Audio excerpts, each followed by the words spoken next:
Hi, we're here again, and at last we reach chapter 10 of the book of Proverbs. Here's where the Proverbs themselves actually start, because up to now, in the first 9 chapters of the book of Proverbs, we've had lots of explanation, lots of reasoning for why it's a good idea to follow wisdom. From chapter 10 and verse 1, we read this: "A wise son brings joy to his father, but a foolish son brings grief to his mother." We've talked already, I think, about the kind of wider responsibilities of adopting wisdom and how that can have an impact on our parents and on our families. How, as parents, we're to teach our children correctly to follow wisdom. So let's move on to verse 2. "Ill-gotten treasures have no lasting value, but righteousness delivers from death." There's a kind of double edge to this proverb, I think. First of all, the obvious: ill-gotten treasures have no value.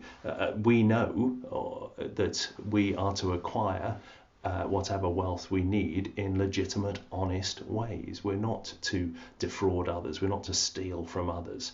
And if we do, that usually does create huge amounts of worry and stress of how we maintain our innocence, how we try and keep away from the law enforcement agencies, and just the worry about how we hold on to and protect and hoard this wealth. I've met many people who have certainly made themselves ill, if not driven themselves to an early grave, by worrying about how they can make as much money as possible with the least possible difficulty or exertion, and how often that is at the expense of others. And they will worry about how to keep that and how to make it work best for them. But there is another aspect to this proverb as well. Ill-gotten treasures have no lasting value. Actually, financial treasures generally have no eternal value. And what the proverb goes on to say, righteousness delivers from death, is true. Our reward in heaven doesn't come from whatever financial resources or material resources we have mustered in this life, but is in God's hands only. So whatever wealth we have acquired during this life, whether in terms of honest gain or dishonest gain, and I'm talking about money here and financial wealth, it's of no value to us the other side of the grave. And so we are to instead concentrate upon building an eternal righteousness within, because that's the true worth that carries us through to whatever happens after death.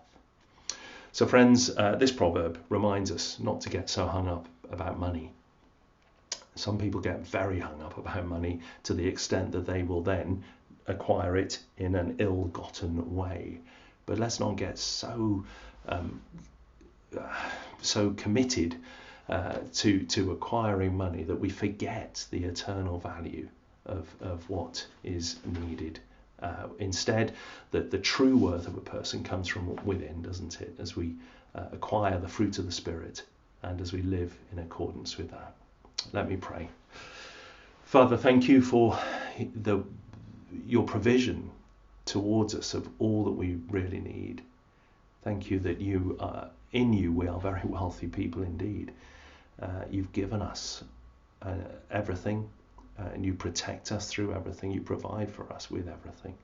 So Lord, help us not to get so focused on acquiring more and on greed, but simply to rest in your presence. It's hard sometimes, particularly when we're struggling financially. But help us, Lord, to look to you and to your eternal provision. For Jesus' sake. Amen.